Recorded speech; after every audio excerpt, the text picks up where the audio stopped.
Welcome back to another episode of the Tim Teaches podcast. I'm your host, Tim. Today, I am excited to welcome Mr. Verdickt. He is deeply immersed in the world of lucid dreaming and hypnotherapy. I'm excited to learn a whole lot more about this topic, and I appreciate you taking the time to listen to this episode. Mr. Verdickt, welcome to the Tim Teaches podcast. It's an honor to have you, sir. Thank you for the invitation. Very happy to be there.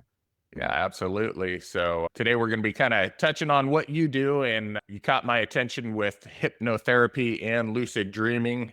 These are terms I've heard, but I don't know much about. And so can you kind of tell me what is lucid dreaming? I know what hypnotherapy is to an extent, but most people don't know about lucid dreaming.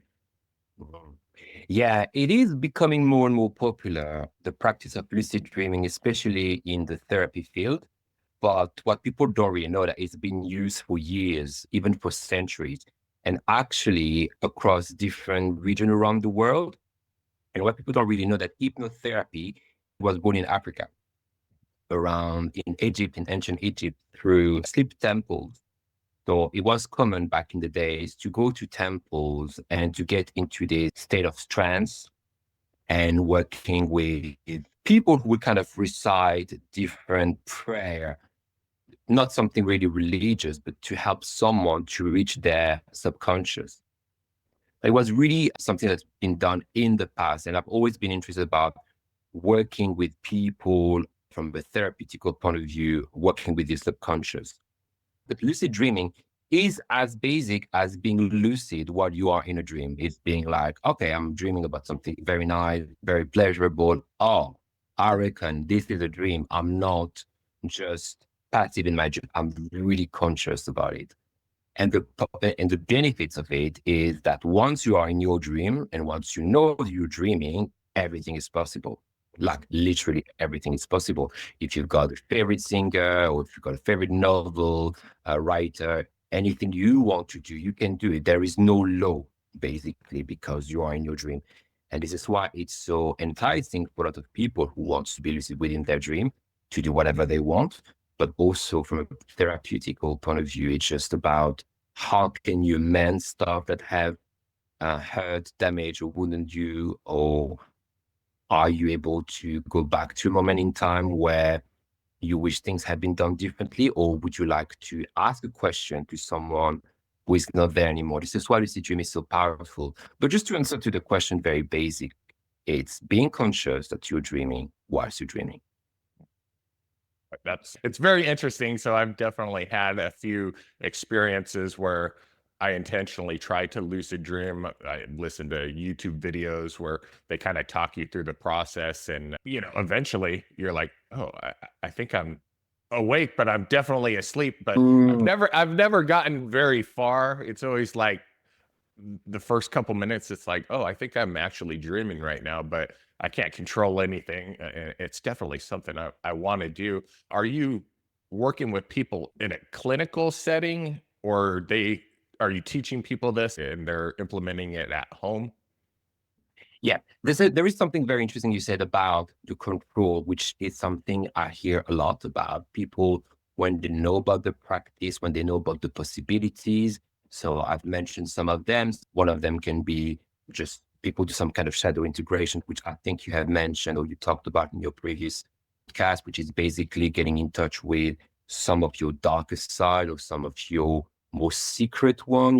Some of them can be very negative, getting in touch with your negative side, but also the golden shadow. So which is what Carl Jung mentioned, is about what you hide from people, but which is really your most inner talent that you are really scared to show to the world.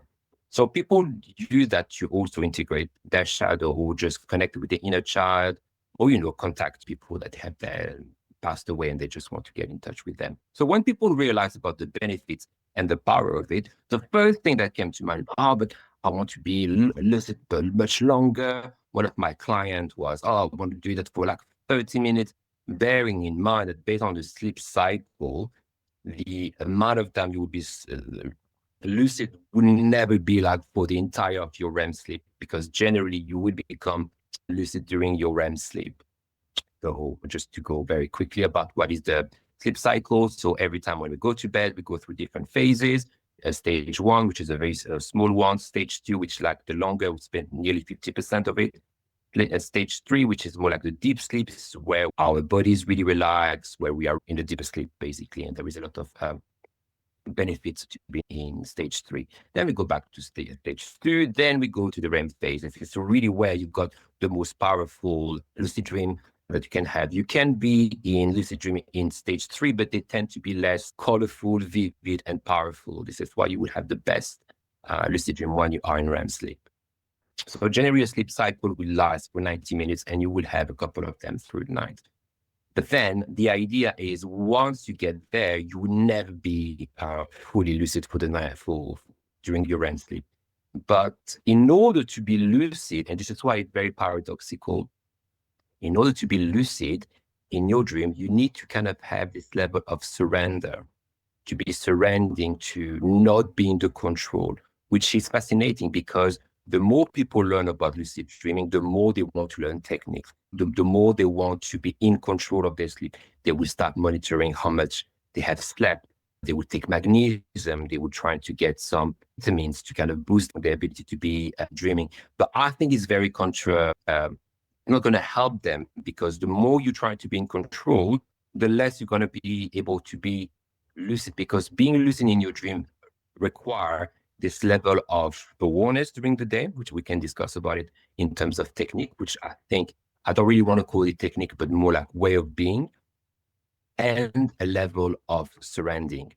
So to answer the question about what do I do with my clients, generally I work on the hypnotherapy level, but then I show them the benefits of surrendering, which leads them to a stage of lucid dreaming. And then when we work in our one session with my clients, we can just set a goal and intention about what they want to do whilst they are lucid in their dream, because it's very important. The intention, why do you want to be lucid in your dream?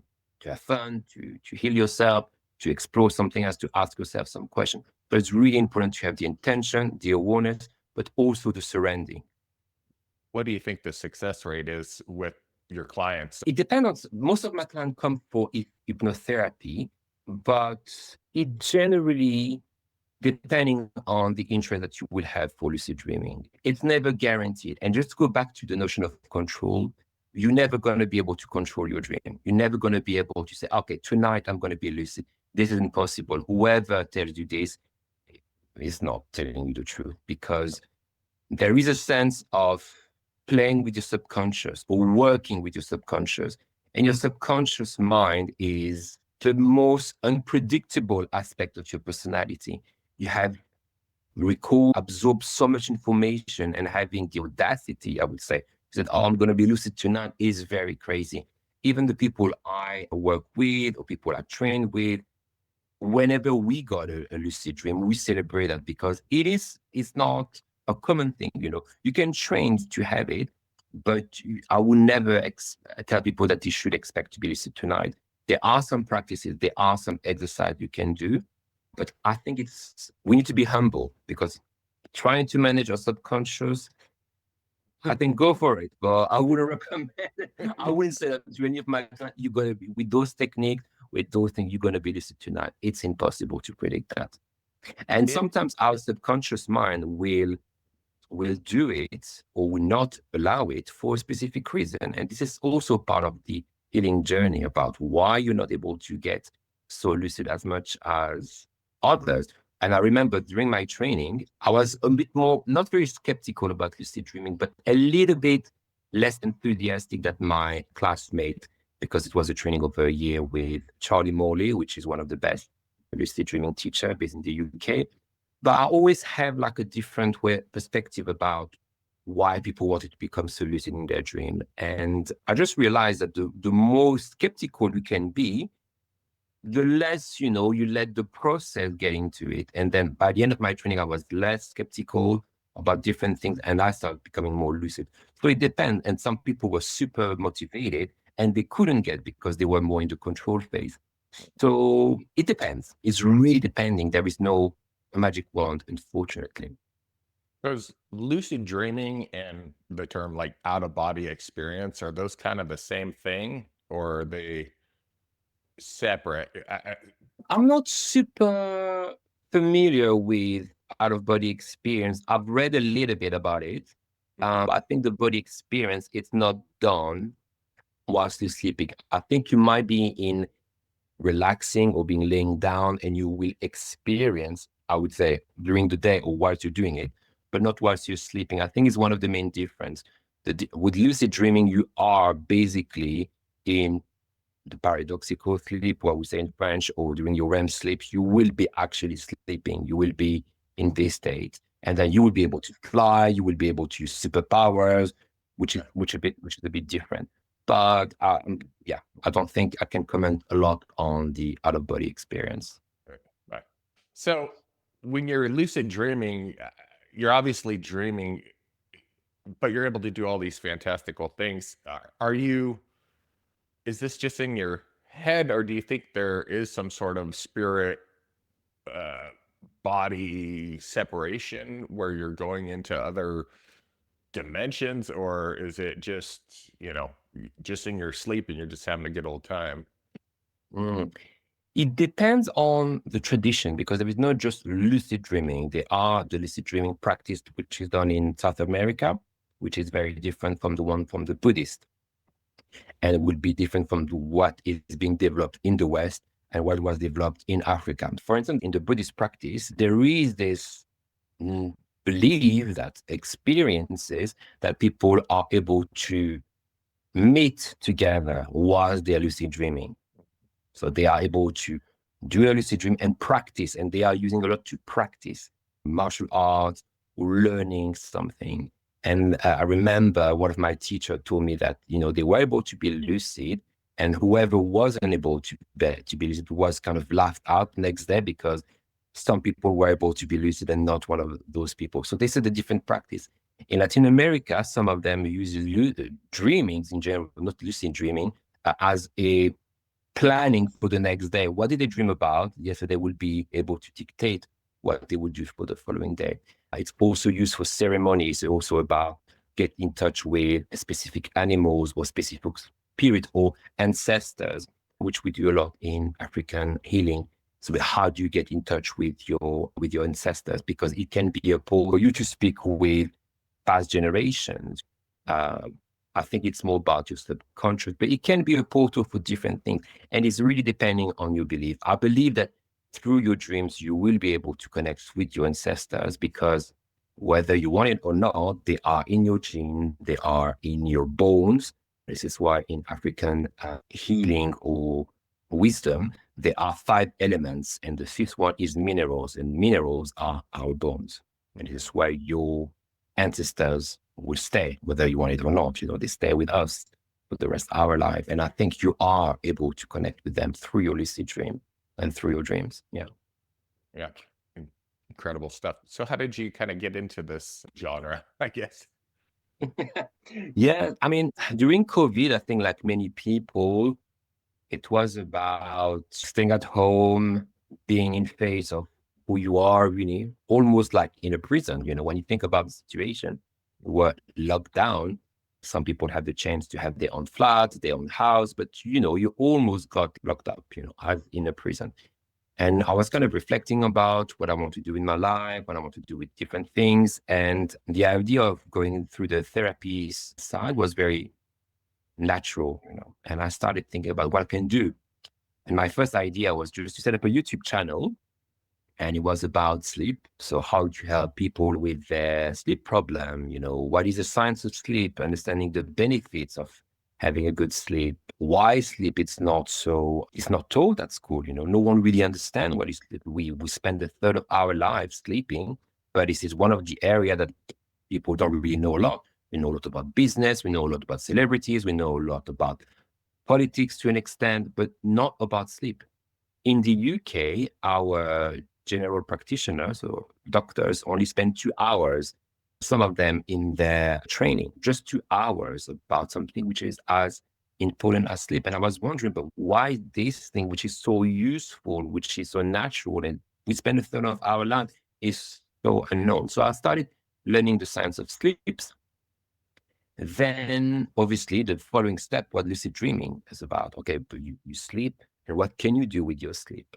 And then I got in touch with lucid dreaming because it was about how can you get access to yourself truly without any filter that we all have during the day. And this is why I like working with the subconscious, because it's not so much about what you're going to say to your therapist, how you want to be perceived, what you project. Because, when you are with your therapist, you build a bond, you build this relationship, but there is always like, do I want to choose a woman or a man? Do I want to have a white man, a black man? All those questions already, you add some filters based on your attachment trauma or not, based on whatever has happened. So already when you choose a therapist or when you work, there is already something which is already filtered by society and by your experience. And whatever you're going to say, whatever the words you're going to use, all of these are somehow conditioned, not everything, but a lot. And the reason why you want to see a specific therapist, would it be for an addiction? Would it be for an attachment issue? Would it be for work related? All of these are already kind of conditioned. Once you are in your dream, there is no condition. Your subconscious will speak to you, and this is just raw data, raw information. And this is, for me, a better and stronger access to your truth and the source of the problem that you are dealing with. Because sometimes when we do see therapists, we see them or we want to work with them for symptoms, which is a part of the problem. But once you have access to the source, the raw data, the raw information, you work with the source of it. And then it is where it's easier to understand why you have those type of symptoms, why you keep going to the same pattern, why do you have the same kind of self-destructive behavior, why do you go with the same type of relationship. And this is why I always got interested about the source, the truth. My name actually, Verdickt, means to say the truth in Latin, veritas, dictisere, to say the truth. And I always kind of been interested about getting to the truth of something. So it's about understanding the word, the meaning, but also to go back to something which is bigger than us. So the source, our ancestors, and everything like this.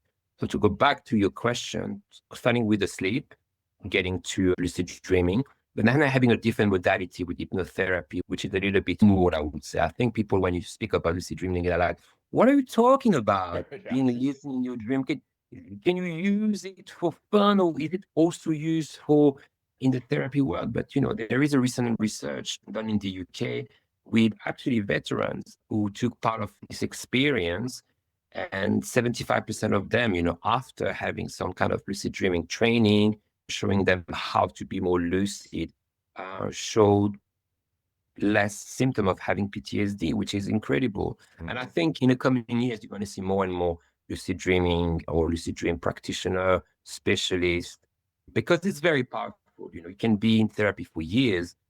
For some people I've spoken to or who I work with, they just needed one lucid dream, and then the source of the problem was dealt with. There were no social filter constraints. I like to say we are what we dream. In your dream, you cannot lie. I don't have this resentment. I don't have this attachment issue. I'm not that jealous. Your dream will show you the face of the truth in your face. But I think your subconscious mind will protect you, not so that it cannot be so blunt and brutal, so that you can accept. But you will always see the truth in your dream. And this is why I like to work with that. Yeah, I am a vet. I spent a year in Iraq, but I know a lot of, and I came back with some PTSD, but I know a lot of veterans sleep is, I want to say, the killer. I mean, even for me, I would wake up for 10 years just having horrible dreams and waking up sweating, and you never get good sleep. And I know this is a huge problem for veterans. I mean, I would say it's probably 50% of the problem is not getting enough sleep, or when they do, they're having terrible nightmares. And so if you could kind of control some of those dreams and understand that, yes, you are dreaming, and try to work on some of those things, I mean, I don't know exactly how we tie the two together, but I know for me, I did psychedelics, and you kind of, during some of those experiences, you are in a dreamlike state, and you do heal a lot of that trauma. And it would be nice to be able to heal